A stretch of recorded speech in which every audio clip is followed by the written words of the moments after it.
Hello and welcome. In today's video, we will learn alphabet B and its sound.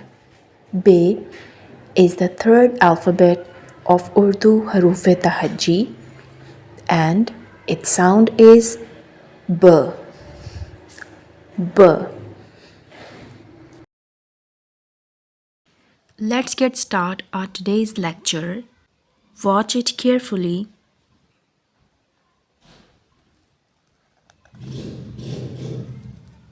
B and its sound is B. I will write here again.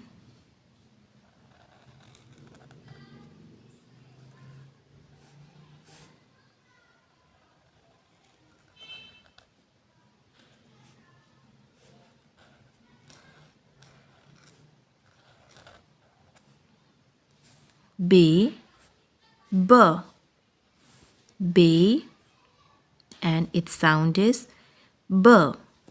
I will start from here and the end part is here.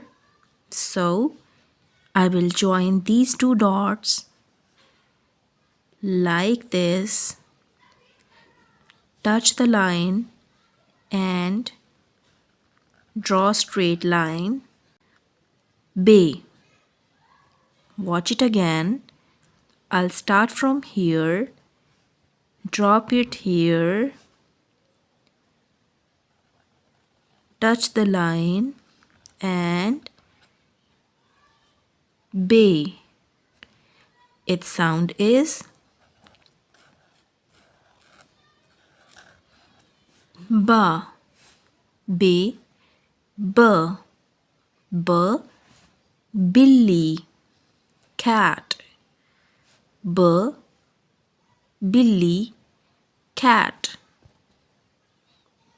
If you like the video, do subscribe the channel.